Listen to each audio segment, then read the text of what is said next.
an honor for me to be given this time and the opportunity to speak to you during this morning. Last night, I was sitting beside Tony, and we were talking a bit about drivers of deforestation, and he put a note and asking me a question, whether the smallholders, are they a driver or are they passengers of deforestation? And that got me thinking. That got me thinking hard. How do I position this speech this morning? So I dug into my materials and come up with a very beautiful, glossy PowerPoint presentation. And then suddenly, at about midnight, when I was still working on that, I got this message from Peter, said, no presentation with PowerPoint. What? So I had to change everything. So I changed everything, those glossy, beautiful things, into something that is perhaps a little bit more, what do you call it, normal speeches, so which is I'm not very good at. So forgive me if my presentation is not reflecting what the challenge and as well as the issues that we need to face in this issue in the case of the drivers of deforestation. But first, allow me to talk with an Indonesian perspective, as an intellectual rather than a scientist, as an observer actor rather than a policymaker. And Indonesia is basically a unique, mysterious, and diverse country, large enough to take the responsibility to empower the debate, but also fragile enough to be endangered at the same time. That, I think, is how Indonesia is, and I'd like to position that with that perspective. You know, how do I start from this? Way back in the year 2010, when the responsibility for RED Plus design of strategy and implementation plan was given to our shoulder, we embarked on a multi-stakeholder drivers of deforestation fishbone analysis. And that fishbone analysis that we did in Indonesia brought us a very compelling message that at the core of that fishbone, you have the deforestation that is caused by planned conversion and by unplanned conversion. The planned conversion and the unplanned conversion was actually taking the stream from several issues. Number one is in terms of the development paradigm of the country. When the development paradigm is in terms of growth, growth, growth, in terms of exploit, exploit, exploit, take what is very low-hanging fruits for getting the cash for the development in a way that's not necessarily equitable, then we have to have a big problem as a driver of deforestation. The second that gets into that core of the fishbone and the issue of supply and demand dynamics globally as well as locally. When we see more of the middle class income people growing in the lifestyle is changing and all those things, and wastefulness is to be part of an acceptable greed, then the issue is actually the one of the driver at the end before we get into the details of is it palm oil, is it a timber, or is it something else. That is the key driver that is there. Also in this case, also the discussion in terms of the or incomplete perspective of the climate change issue. When you're talking about the climate change and reduction of emission comes into the picture and say, okay, let's go to biofuel. And the biofuel discussion says, okay, we want to use palm oil and to replace the fossil fuel. And that gets into a very heated discussion whether it is the right way or is it not the right way. So those kind of discussion is in terms of the supply and demand dynamics, not only on the real things, but also on the debate. Weak spatial planning. The spatial plan of Indonesia is very weak. And because of that, we need to address that as another driver. The tenurial matters. Drivers of deforestation. The deforestation can actually happen, ladies and gentlemen, because of the conflict, because of the people that live in the forest is not given their rights. Because of that, we say, well, I still have to have my livelihood, and then you have this vicious circle of revenge between the power of economics as well as the power of the rights of the people. Now that is the tenurial method. Weak institution. Our institution is quite weak. When we are trying to protect the forest and prevent deforestation, we don't have the institution to do that. We need to build that institution stronger. Weak governance is also there. We will see a lot of the cases of the deforestation in a country like Indonesia, whereby the reason for that is law enforcement is none, where the regulation is not being observed. Those kind of things, weak governance, non-transparency is also one of that. Now, how do we cope with that kind of drivers of deforestation? Some country may take the option of doing a policy as well as a command and control approach.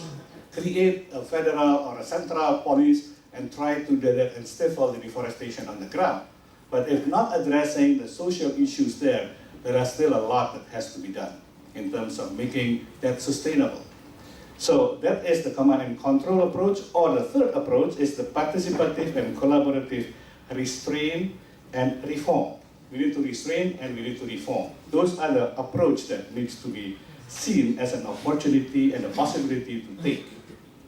So what have been done in Indonesia in addressing those drivers of deforestation by way of trying to fend off the issues that has been mentioned as in the case of the drivers? First, we need to have a very real and trustable data and maps. Our data and maps was so crowded in the past, not because of the clouds, but also because of what we don't have by way of integrity of our data because of several reasons. That makes it very difficult to fend off deforestation. So instead of being a driver, perhaps this is an issue that if you don't have, the deforestation goes on. But if you have a very good map and you have a very good database that you can trust, then you have the tools to start combating deforestation as well. We established the REDD Plus national strategy with 5 pillars, not only in creating the institution, but also reviewing the regulation, doing law enforcement right away, and start with doing this mapping as well as data gathering in a more highly integrated way. It's not done yet, it's not finished yet. Our map is in the progress of doing that. The integrity of our data is still being challenged every day, and we are trying to improve that day by day. So because of that, our data will still need to be seen in that perspective. We did a campaign on tenurial rights. Basically what we are trying to do is we want to have the customary community to support, because we need to have the working together from the bottom and from the top. If we don't do that, then it is going to be very difficult because we have not listened to the real voice. Establish the transparency with public participation using the citizen journalism and other initiatives on the ground. All right, we have this mechanism where people can report through the mobile phone with a coordinate and see the picture of that. And that reflects in one of our map initiatives whereby the people from the ground reported what has been in the map coming from the Ministry of Forestry and the federal government as being not included, and they say, why is it not included? This is primary forest. We check on the ground, the information is right, and we put it back into our moratorium map. So this is the way that we are actually working together with the community to get the information and the correction happen and done. We also did some real activity in terms of resolving conflicts. You heard and you may have read the issue of the TRIPA case, whereby there is a move in terms of deforesting peatland, and that there was actually multiple reasons for doing that. Law enforcement was not in place. The company is actually not following the regulations. Some regulations was done in the sense that it was not very well informed regulations. So there are a lot of things. We address that, we send, and we now do a multi-door approach in terms of investigating the case itself. We did a campaign in formal and informal education. We trained the people from the students of the elementary schools level, and also we engaged stakeholders. I would like to touch on this engagement of stakeholders, ladies and gentlemen, identifying the on-the-ground driver of deforestation.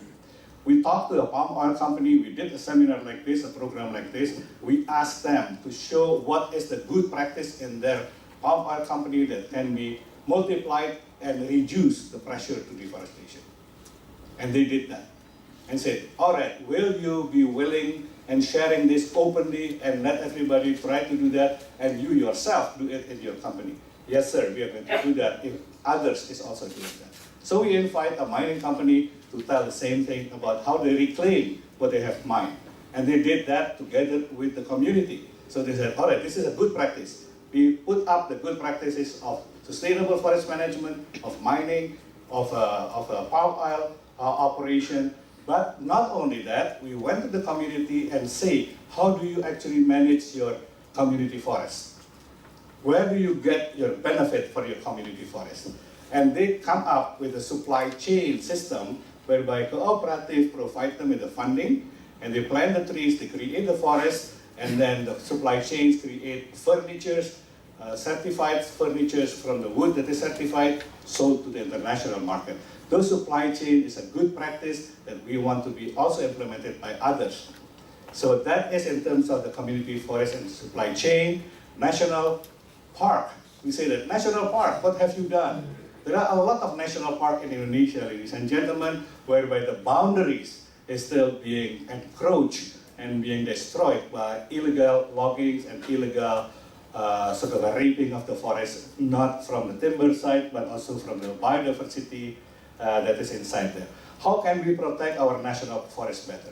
How can we work together with the Department of Tourism as well as the creative industry to make that national park into something that is of ecotourism as well as the providing livelihood for the people that is protecting them. Now, we also address the issue of hybrid plantation. You know that if we have a rubber plantation, the production from the forest rubber plantation is about 500 kilograms of latex per year. On an organized plantation, monoculture, the production can go up to 1,300 kilograms per hectares per year. Now, but the problem with the monoculture is that you lost the biodiversity and you lost the resilience when that commodity is down. So we are trying and we work together with the corporations and the company and the community that is working on that to get into the middle. So you're talking about an agroforestry approach whereby the result of the forest is not only in terms of the rubber, but also of durians and other things. I know that many of you love durian and many of you hate durian. But anyway, that's a commodity that is very well received in the market locally. The other thing that we're doing is establish the funding instrument as such that the flow of fund will not be stifled by those regulations that is limiting, which is normally your government budget, but through another means that is going to be effective on that. The other thing is the enabling mechanism for MRV. You know, the MRV is very difficult thing. So because of that, we do remote sensing and ground truthing integrity check and involvement and creating that integrity on a higher level, then we hope that we'll get a more credible MRV. And then the Red Plus agency as the institution with cross-sectoral and multidisciplinary capability and authority. The draft of the presidential decree is now in the hand of the president for signing hopefully any time. And then by then we will be able to have the engine, the wheels, as well as the transmission, not only the drivers, not only the mechanics, not only the navigators, running and rolling properly. How to apply it globally? I believe that we need to continue bilateral and multilateral engagement and use COPs as the practice sharing market. I always love Forest Day. From South America to Africa, now to Middle East, this Forest Day is always the star. When I get to a COP, then we need to go to a Forest Day because this is the place where the real people connect. Okay, that is use this venue as a practice sharing market, establish the credential as a trustworthy reference. I don't believe that Indonesia right now is the most trustworthy reference that you can have. We want to make it the most trustworthy reference that you can use moving forward together with my friends, Brazil Setaso. Okay, engage bilaterally, South-South and value chain logic, and establish stronger holistic network of centers with teeth. C4 normally say, ICRA part of it, that they are centers without borders. I think we need to have centers with teeth as well to make this change happen.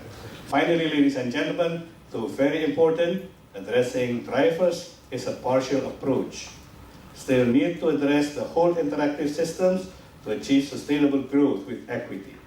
We need a more comprehensive approach in defining stakeholders' role and status. Not only like Sudan case, changing because of political reasons. We need to see that as a holistic thing. It is our planet, it is the people, it's growing, and the landscape is not changing that much, only to the worse, so we need to protect that together. So we need to more comprehensively approach in the definition of stakeholder role and status. Ladies and gentlemen, we submit the population growth, diversity, and the aspiration for equity is a certainty and an imperative. How we all address it versus the finite natural asset is the big challenge. I suggest that we start changing our mindset from natural resources to natural assets. After all, our challenge goes beyond carbon and more than just about forest and deforestation. It's about mankind, it's about the planet, and it's about the interaction that we want to have harmoniously with each other. Thank you very much. Thank you very much, Paquero, Mr. Contoro, ladies and gentlemen. I think Paquero has shown some of the complexity of the issue of drivers, even just talking about one single country. And in trying to look at things from a global perspective, the complexity becomes even larger. So I'm going to try to simplify this, and this is a presentation that you might call a 3D presentation. Now, it's not 3D images, it's not PowerPoint at all, there's nothing on the screen. I'm not going to ask you to wear those nice little red and green glasses, but I want to talk about 3 words, all of which begin with D. And the first is drivers, the second is different, and the third is dynamic. And the point I want to make is that the drivers are different, very, very different in different parts of the world.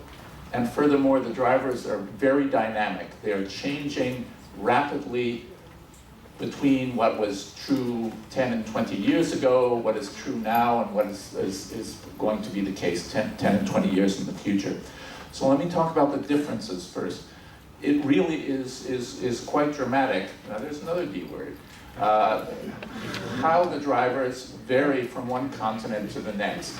So if you look at South America, for example, Central and South America, the overwhelming role of cattle pasture, of beef production in particular, and the secondary but quite important in recent years role of the soybean industry those are clearly the 2 major drivers in that part of the world. You go to Southeast Asia, and those are very, very minor. They really are hardly important at all. And they, on the other hand, 2 other industries become very important. The palm oil industry, which has shown incredibly rapid growth, and of course is concentrated 90% or more in just 2 countries, Indonesia and Malaysia, and the timber industry. And you go to Africa, and you find there it is different in another way, so that small farmers are much more important as drivers of deforestation in Africa. Charcoal production from forests, particularly around urban areas, is a major driver in the African scene. So you have very different drivers depending on what continent you're on, and of course it varies between countries, and it varies in important ways even within countries. The second is that these are very dynamic. These are industries that are globalized, that are tied to the global economy, and they can change over quite short periods of time. And I think one of the ways of putting this is that everything you thought you knew in the 20th century is no longer true. That is, the major role of some of the drivers in the 20th century has really diminished quite a bit in the 21st. So that population growth, for example, has decreased all around the world, so that we have rural populations no longer growing in Indonesia, for example, since the 90s, in Brazil since the 70s. We have massive urbanization going on, people moving from the rural areas into the cities all around the world. We have the growth of globalized industries, so a global beef market, a global soybean market, a global palm oil market, and furthermore interacting with each other. So the beef market, for example, is one that is strongly tied to the market for feed grains, including corn, other grains, and soy. This means that you can have both rapid increases and rapid decreases in the importance of drivers. So let me give just two examples. The palm oil industry was very small in relative terms just 2 decades ago. It has shown incredibly fast growth in Southeast Asia, with growth rates in terms of area for many years in a row at rates of 10% or even more. So that what was formerly a relatively small part of deforestation has now become much more important.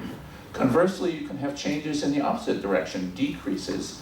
And we've seen this most dramatically with the soybean industry in Brazil, where since the beginning of the soybean moratorium in 2006, deforestation due to soy has dropped, according to a number of studies, from about 20% of the problem to less than 2%, probably less than 1% of the problem.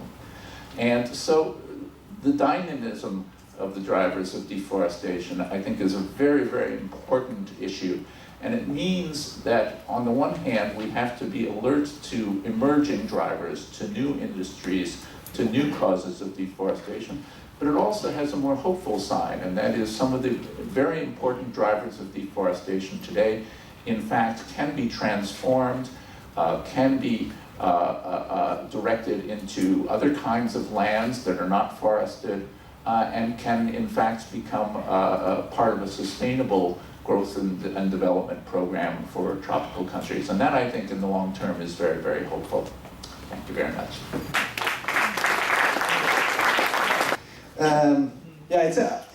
I think this point that actually these things vary a lot on space and in time. That's something that we learn, in the field in the last 7-8 years in Brazil. Living this every year, the things are actually changing the way we were understanding the problem. So, and it's basically because it's very dynamic. But it's interesting that, this case that you use as an example of soybean is an interesting one, because that's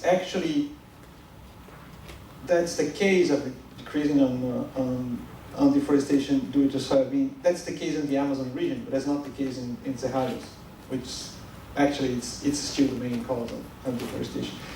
And I will start with this because we have this week we had this very good news about another important decrease of deforestation in the Amazon. It comes down from 2.7 million hectares in 2004 to less than half a million hectares this year. Less than half a million. Half a million hectares is big. Yeah. It's the second largest deforestation rate in the world. The only bigger deforestation in the world is actually, if you sum up all the biomes in Brazil, and it's 1.5 million hectares. This is 3 times. So that's something that we have to pay attention when we're talking about the numbers, actually. The deforestation in Brazil in 2004 was 4.3 million hectares in 1 year, if you sum up all the biomes. But as the Amazon is so big, it gets so much of the attention, we put a lot of effort on understanding and tackle that. We pushed down this for 2.7 to 0.5, but then the other biome is also coming down, but it's not that fast. So we're talking about still 1.5 million hectares of deforestation. It's extremely high. And there are different challenges, because in different regions in Brazil, the challenges are pretty much different. The first one that I will mention, which actually it's something that also is related to the difference, for example, in Indonesia and Brazil, is that in the Amazon, most of deforestation is illegal. It comes from practices that are illegal. If you take deforestation in cerrados, for example, most of the deforestation is actually legal. So you got the authorization because you can clear cut up to 80% of your land, so you just go there and get the authorization and you can clear cut. It's completely different the way you tackle it, because it's a right. And I think it's something that's similar to some of the situations, or most of the situations in Indonesia. So, yeah, I would say that that as we move from you know, the big parts that you can tackle in the beginning, to the situations where you have you succeed in some areas and then you want to progress in the other areas, you are learning that the things are shifting and changing. But if we take the Amazon, where we're having all this success on decreasing deforestation in the last years, the things are always also changing on what is causing deforestation. One of the things that we are learning right now is that we were very successful in the last years to kind of, there is an expression in Portuguese that we say, botar o guiso no boi. Como é que fala isso, Dan? It's like, you know, when you want to be sure that you will find your cattle in the, so you put this Cowbell. the bell. So we say that we were trying to put the bell in the cattle. Really, because actually most of the people were trying to fight deforestation by combating illegal logging, and that was not the problem. The problem was all in the pasture, as I mentioned. So we were very successful in that in the last years, and by tackling all the connections between the pasture and deforestation and the markets and so on, we've been successful to talk with those people. Now, the main driver right now for what's going on in the Amazon is infrastructure. It's where infrastructure is being built and so on, which brings a very interesting question for us, which is, until now, what we were trying to do is to control corruption, control where the people are doing illegal deforestation and so on. That was a private activities dealing with the forest. But now, infrastructure is actually built by the government itself. So it changed the dynamics and how we have to think about deforestation, because the main driver now will be things that the government itself is actually producing, and that's I think it's our big challenge right now. Great, thanks. 5 minutes, 5 Ds. Drivers, deforestation, degradation, definition, and durian. Why are we interested in drivers? Well, as Tony said, we think ourselves as passengers in the bus, and we think the driver is the one who presses the lever, the accelerator or the brake.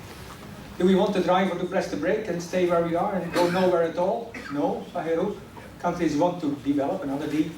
But the question really is, why are we so focused on drivers? Well, we thought deforestation is the symptom and we need to know what's behind it. But as we've heard, what was behind it before might not be what's behind it in future. So I think beyond drivers, we really are interested in the levers and what can be done to make sure that the bus goes to a better place. And we need to know the direction of the bus rather than speed. Yeah, and I think that's an important part. Definition. I think you were all a bit visually deprived at this point in Forest Day. But if you take a look at the cover of Forest Day cover, is there any forest on the cover of Forest Day? There's a lot of trees there. Yeah. And depending on what forest definition you want to use, you can say there is 50% forest on this picture or 0% forest on this picture. You can count the durian trees, I thought 1 or 2 maybe.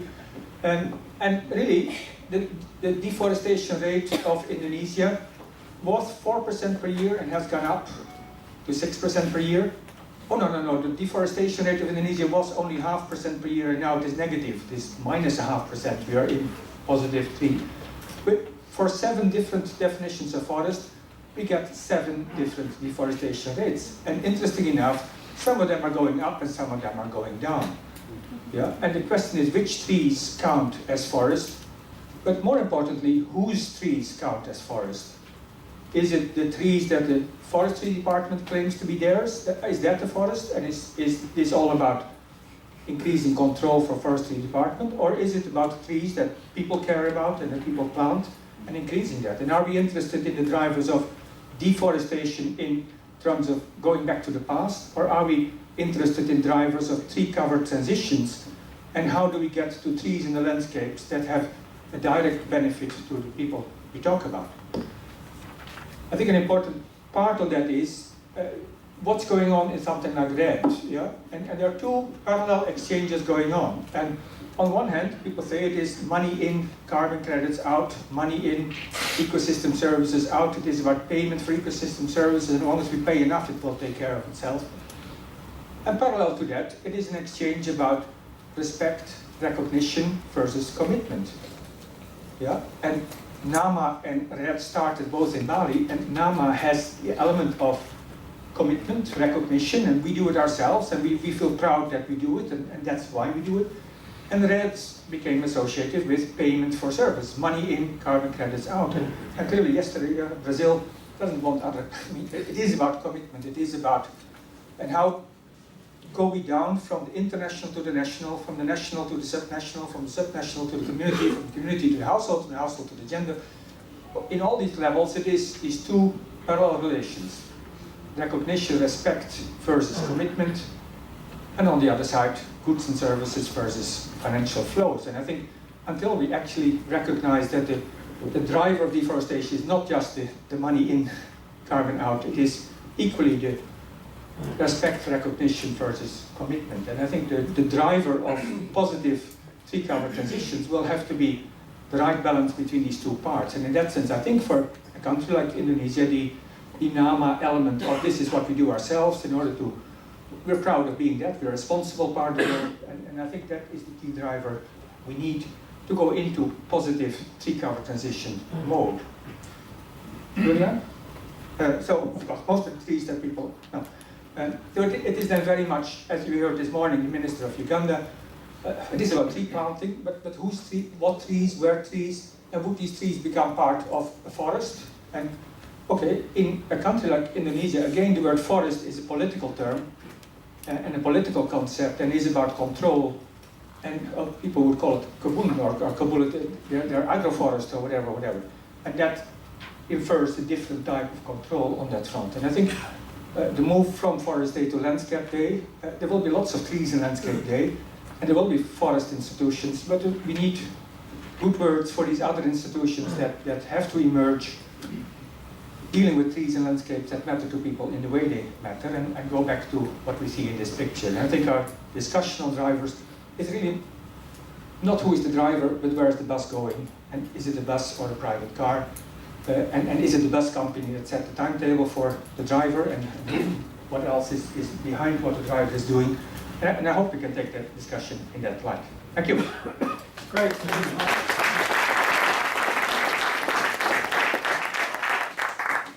As we said at the beginning, although the panel's talking about the drivers, you are not just the passengers, and we want you to be engaged. So the task we're going to set you in a moment is just to cluster around 2 or 3 of you each, and come up with the most powerful point you think there is in relation to drivers of deforestation. Because in relation to the drivers of deforestation, what you may want to look about is to think, and it corresponds to the title of a report in the UK about commitments and climate change, and it applies to deforestation as well. And the title of the report was called, I Will If You Will. And the relationship between Norway and Indonesia, the relationship between the central Brazilian government and the Cerrado dwellers or the Amazonian tribes, is the same kind of philosophy, I will if you will. So what we want to hear from you, from these small cluster groups, is what are those key issues, those sound bites that you might like us to take through to the organisers, to the closing, about deforestation. And it's not just another list of drivers, well, it's cattle ranchers and it's conversion from smallholders and it's other issues. But what are the key things that we can do something about collectively, and we want to get high up on the political agenda? So that is your task in the next 5 minutes, just to cluster around and have a bit of a buzz about this topic. Go to it. In the developing countries, as presentations were made, but also they come and are interlinked with the consumerism and consumer patterns from the developed world. And we think that there are two sides of the coin. We cannot only blame smallholder farmers, poverty issues, population growth, or urbanization, or shifting cultivation. This is one side. But the other side, the consumerism, that happens in the developed world, that is also being exported and imported from the developing world. This is some sort of trade-off, that an interdependence of the policies from the two sides. And in the example, just an example of the palm oil that we just listened this morning, it is not only for shampoo production, also for renewable energies and biofuels. And there is this is another industry that maybe it is interesting to see in the life cycle model.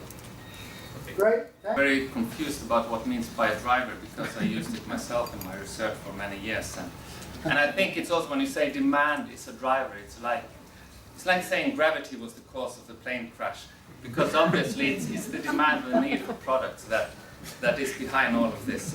I use drivers now mainly in terms of agents or activities. I think one thing, a study we were involved in at the CIFOR, I'm working partly with CIFOR, is that the smallholders and subsistence-oriented agriculture is still an important driver, particularly in Asia and Africa. And maybe, I should say, during these last couple of years, some research I've been involved in, it's more important than I thought, because we have had stressing that the commercial drivers, and in Brazil and Latin America, it's still a major one. But it seems from the data that we have collected, it is as important as the commercial agriculture in Africa particularly, but also in Asia. So, whether we like it or not, they are still with us and a continuous cause or driver of deforestation, which has more different challenges than if it's just commercial. Great, thanks. Picking up a bit on Mina's comments and a real clear distinction between Brazil and Indonesia, we see the lack of transparency as an important driver. And this is important at the definitional level of what deforestation is. In Brazil, we have a great deal of clarity about the definition of deforestation. It is the clearing of forests, period. And it is transparent, readily available. The methodology can be found on the web by anyone who looks for it. In Indonesia, we have as Mina pointed out, a multiplicity of definitions, in addition to which we have the opposite of transparency regarding the availability of the data by which agencies of the government arrive at the numbers that they report as deforestation. That absence of transparency and the muddling of definitions is itself extremely problematic and helps to drive deforestation processes forward. Just like to pick up on the issue of oil palm and also crossing to the smallholder issue. I've been involved a long time with working at the issue of oil palm cultivation on peatland areas, which is a major emission source and one of the major root causes affecting emissions in Indonesia and Southeast Asia. There has been some progress in that under Roundtable on Sustainable Palm Oil have now adopted the best management practice guidelines for all of the RSPO members with existing plantation on peat. Existing plantation is 2.4 million hectares, a very large area, but a significant portion of the 2.4 million and growing portion is smallholder.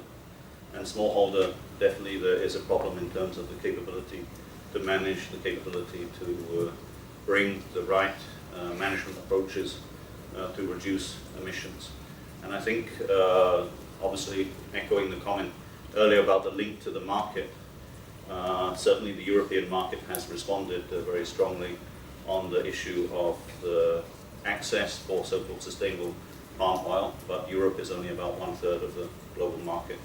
And very significant markets in India and China and elsewhere are not at the moment so strongly focused on the sustainability issues. So I think these are some of the key areas that need to be looked at, the broad range of the markets, and also how to provide the proper incentive mechanisms to get smallholder production, both doing the right technical thing to improve the cost per unit area, which will reduce the emission for the per ton of the product. Just equally important is to make an integrated management approach for these areas. Thank you. I'm Susanne from Sweden. We were thinking in a more personal way. We agree with the consumerism in general being a driver of deforestation. But when you think personally about it, what I could do is, for example, eat less meat. So, I mean, you were speaking about the shower, and that's very, individual thing. And individual for me would be eat less meat. Thank you. Well, I think some key words for us were moving away from trade-offs and towards synergies. And really discussing some examples of how drivers can be addressed effectively by enhancing synergies at community level. I think for me, from an investor's perspective, the big challenge is how to see that done at scale. I just want to add one perspective, which is that the identification of drivers by the participatory process is very important, because sometimes what community perceives as a driver and government perceives as a driver is different. So we've been conducting in the workshop style drivers of agents identification process, just passing on the map and gathering all the governments and then the community leaders, and then try to point out what they really think as agents of drivers and agree on the final conclusion. So participation is another key. Nobody has indicated that there is a relationship between the agricultural policy and deforestation. And it has been said that, and I don't agree completely, that population growth has stopped. Of course, we have transition, but in Sub-Saharan Africa, the population will still double for the next 50 years. So it's a huge challenge here. And if you look at the smallholders, you have to look at agriculture and the policy for how to improve efficiency in order to reduce the land use change, which is necessary to feed the people, is one aspect. The other aspect is also the economic development, and nobody has made a relationship, or hardly nobody, with the GDP per capita and how the equity in this area. So I mean, we can speak hours and hours about these things, but if you forget about these different things, and we also have to touch upon the relationship with other greenhouse gas emission from fossil fuel. So you have to look at this in more holistic way, and also to look at public policies. So if you don't touch on that, you just have nice conversation, but it's not very useful. Thank you. Great, thank you for your point. And the 10th point? Thank you. Yeah, I think really see the potential in engaging local people and local communities. Decentralized forestry, when people are becoming engaged, when they see the benefit of the forest and the trees, which we see in a number of countries. Look at the great forest tenure reform in China, in Vietnam, the farm forestry taking place in Kenya, because the deforestation takes place on anonymous state land, whether it goes to driven by poverty for livelihoods or to industrial agriculture. It's on state forest land. It's not where people feel that they care when they do this sustainable forest management, because they have the control, they have the land tenure system worth its name, and when they're getting organized to protect their rights and the values. Thank you. So let me start with something that's a bit controversial perhaps. Not all deforestation is bad. We've heard about deforestation for infrastructure. We've heard about the needs of local people as well for livelihoods. We've heard about the need for food security. We need to keep that in mind. What we need to do is look at where it should take place and how it should take place.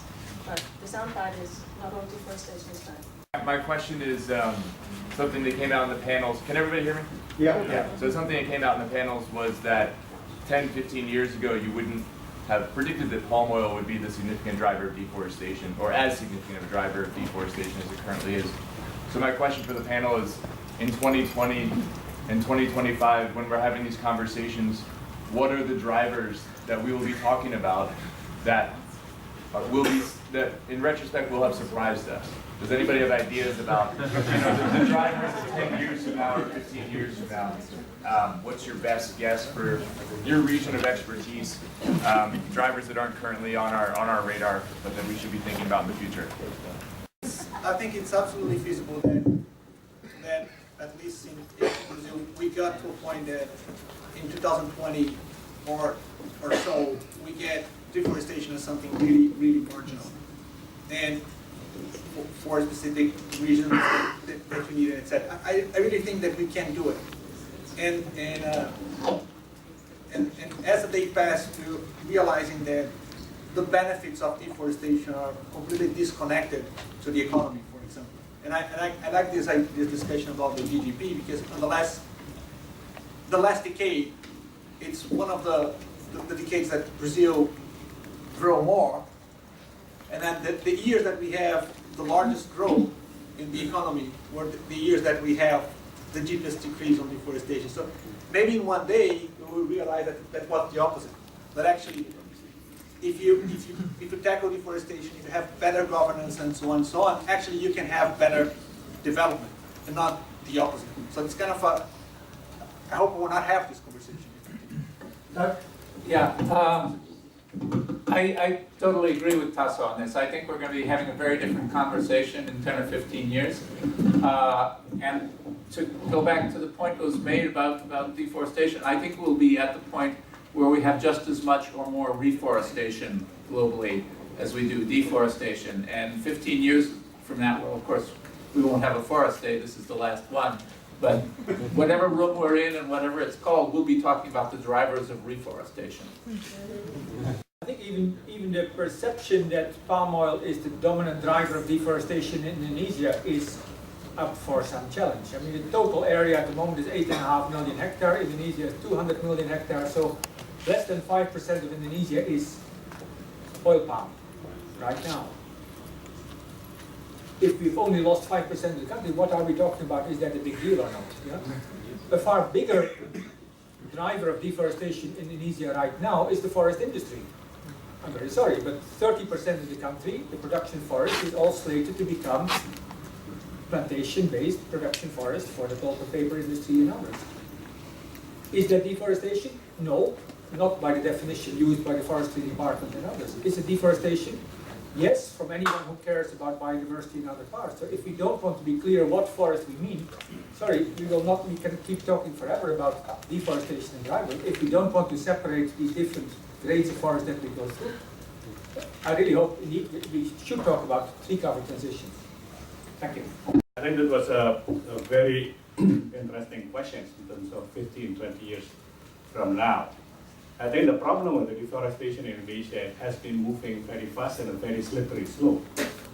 In the sense that we want to make it return to something like what Tasso mentioned, it will take a real, very serious effort because otherwise you may slip. It's a J-turn kind of things. All right. In terms of what has been done in the past, people say that we have 32 million hectares of a degraded land. And that is actually a very good enough for doing the reforestation for development and other things. So instead of what Pak Mene said, that cut more forests to do that pulp and paper kind of plantation, do it on the degraded land. So, but the problem is that we need from the beginning now in the next 5 years to get into the real map and to the real data, because otherwise debate is going to be continuous. And so if we can get this real data and real map on the plate, when policy can be made, and perhaps 15 years from now, discussion will be very different. What we're going to do is ask our panelists to respond to those questions and also to leave us with their final thought, their parting thought. I came here and I thought I'm going to have a very tough day. And I come out understanding that it's a tougher than tough. Thank you for that. So the issue of shifting from the loss of the tree cover in the forest moving into the farm, I think that is a classic, and like what Mayna mentioned, it's a real situation here. When you're talking about wanting to have growth of 7%, at the same time reducing emission by 26%. And if we are talking about carbon as the key words for that, then that happening is for sure going to do that way. I think we need to put biodiversity into the equation, and because of that, the definition that we are using in our task force for REDD+ is not only about carbon, but it's carbon and beyond. It's not only about forest, it's not just forest. So our tech word here is carbon and beyond, and not just forest. I think that is the word that we are trying to use for our REDD+ program moving forward. I think the social, economic, and financial incentive is part of that words. Because when we are trying to address that issue, we are actually doing that in the back of the logic of sustainable growth with equity. Without equity, there should not be growth. But there should be, the growth will always needs to be having equity behind that. And that needs to be sustainable, not only sustainable for the people, but also the reaction or the interaction between the people and the planet themselves. Let me part with the last 2 points that I would like to make here. Number one is we need to have collaboration with action. Not only collaboration, but getting the action done on the ground. I think that is very important. We need the collaboration of all the best brain and the best intent in the world to protect our forests, to protect our planet. And that needs to be followed by action by the government and by the community that is empowered, that is being given the capability to do that. And the second point that I would like to have, and my last point, is that we need to do a focused but also peripheral vision. We're talking about forest. Long time ago, we talked about forest and defined that as mineral soil. And suddenly after that, we realized that peatland has more to offer in terms of saving the planet. Now we are busy with the mineral soil and peatland and perhaps the wetland, but next come to the picture is mangroves. So how do we address mangroves? Mangroves is hot, but we have not touched that much. And the driver for mangrove deforestation will definitely be different when compared to the mineral soil definition. And then on, you can move next one into the corals and other things. So ladies and gentlemen, let me part by saying that let's have focus on the forest, but not close our peripheral vision on the other things. Thank you. Thank you. Doug. Yes, a number of people have raised the question of consumption, the question of demand that Arrow put it. The last question was about this.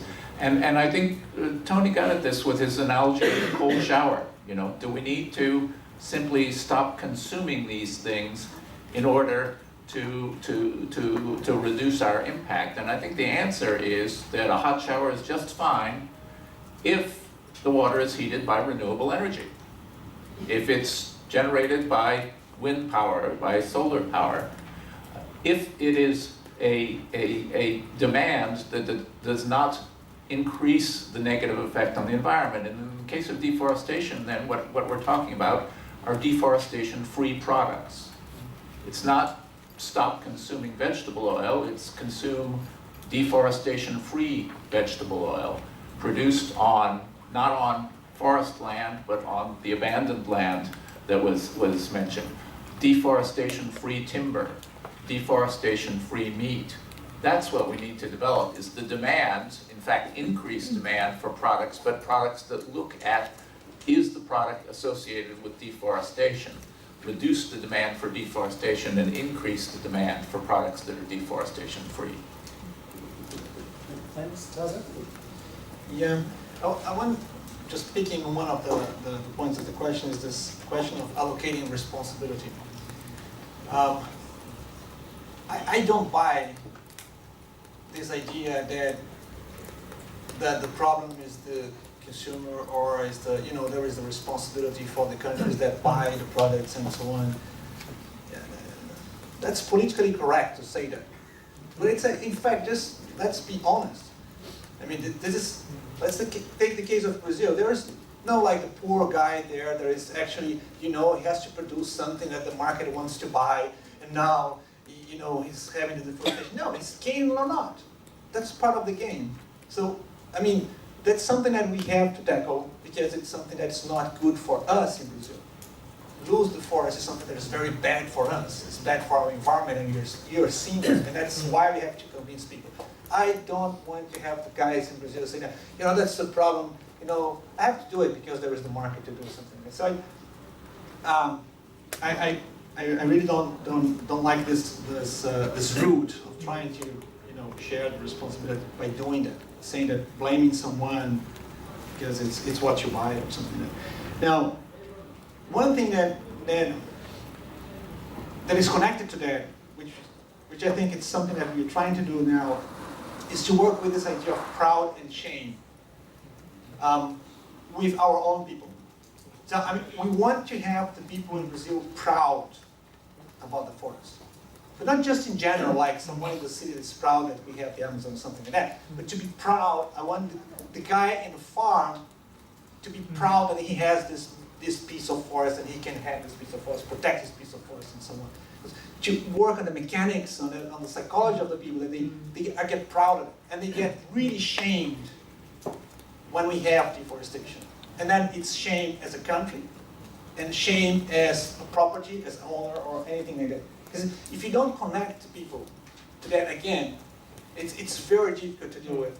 We will never stop deforestation by trying to pay the guy, you know, to, you know, not, you don't clear cut the forest, but you give you some money to not clear the forest. This will not, we'll never have the money to do that. So it don't work like that. We have to get to the, you know, to the psychology of the people for the remaining that we have on deforestation. Now, and one thing that I think it's very strong for that is this thing that I was mentioning before, that we are finding out that actually deforestation is an indicator of bad things. And when you take out deforestation and say that you're protecting forests, it's becoming an indicator of good things. And we see this, and I will end up with this, and you just remember this word, Paragominas. Paragominas is a municipality in the Amazon, which is passing for a transition in the last 15 years, which is absolutely amazing. Absolutely amazing. They were the worst place for, you know, illegal logging, deforestation, and so on, and now they're changing for something that they have the control in the municipal level about deforestation. The farmers are involved on all the transformation and so on. And one of the things that you see there is that they see that by having zero deforestation, this is an indicator of development for them. So I think that's something we have to try to make this connection, that if we don't have deforestation, if we take care of the forest, we have less forest degradation, this is an indicator of development. This is what means a better economy, better environment, and so on. Great, thanks, Lana. Yeah, so I think we're shifting our debate from the drivers of deforestation towards the drivers of degradation, towards the drivers of the plus side of REDD+, towards the drivers of the trees that are not even in REDD+, because they're not forest, and people don't want to call them forest, but they are in the landscape nevertheless. So we are moving from the negative, stopping the negatives, and we are interested in the driver because we think the driver can put a brake, towards the driver who can, we actually want to accelerate. Yeah? And we want to accelerate the tree cover transitions within landscapes in a positive mode. As Pahero said, for a country like Indonesia, it is important that it's not the driver of the logging truck, but it is become the pilot of the plane called 726. And the 7 is the economic growth, and the 26 is referring to the emission reduction that we want. At the same time, the main thing that has gotten us there is shame. 5 years ago, before the COP in Bali, Indonesia was labeled the #3 emitter of the world, and that has got things going. Yeah? And shame leads to a lot of denial, and after that positive things emerge. And within that, I think we've seen the big conceptual breakthrough is that what still used to be called payment for ecosystem services, what actually works on the ground is co-investment in stewardship, and I can go on for a long time and show you the details on that. But we frame that as an economic paradigm about money in, ecosystem services out, and what has actually been found to be working on the ground is respect, recognition, tenurial things in, commitment out, yes, supported by money and supported by other things. But as long as we see that as an economic dominant economic paradigm, we won't move, and we need to blend in the shame and the pride and the own commitment in order to actually get to the drivers of the red plus. Thank you. Great, thanks very much to our panel. A couple of closing thoughts. The red and red plus debates have been framed around having a life insurance policy for the forests. And many developing countries are saying, well, we don't even have life insurance policy for our people. How can we think about it for the forests? We've seen in countries, and Paragominas is an example of development, that countries with more than $4,600 per capita GDP have slowed their deforestation rates, all of them, without doubt. So there's a link between valuing forest and deforestation and development. Oil palm, yes, very interesting. How much oil palm would we need to satisfy or replace 80 million barrels of oil we use every day? Rough idea? Anyone in the room? How much oil palm plantation would we need per year to satisfy 80 million barrels of oil a day? Size of Europe. Size of Europe. In hectares? Okay, you would need 560 million hectares. Almost 3 times the size of Indonesia. So if we found 3 Indonesias and converted them all to hybrid oil palm production, that would satisfy our demand for fossil fuels. So with the deforestation issue, is it in terms of development 2 steps forward and 1 step back? Or are there cases, as Maidne argued, of maybe 1 step forward and 2 steps back? And that link between development and deforestation and how we frame the issues is going to be very important. Not only for Forest Day 6, but as we move forward and for the negotiations, and I'm sure Tony will brief us later today about how we tie those up. But who pays and who benefits? Why should Bhutan keep 75% forest cover? Why should Guyana keep 70%? Why should Malaysia retain 60%? Is it for themselves, their own national development? Why should South Sudan, which now has 60% forest cover, retain all of that? How much forest does Indonesia need? 45%? 40? 35? And if it wants to deforest some land for national development, how are we going to compensate them for that lost area and that lost land? And it will certainly have to be more than just the carbon holding that back. So I'd like to give you, first of all, ask you to show your appreciation to our panelists and then to show your appreciation to yourselves for the conversations you've shared with us today.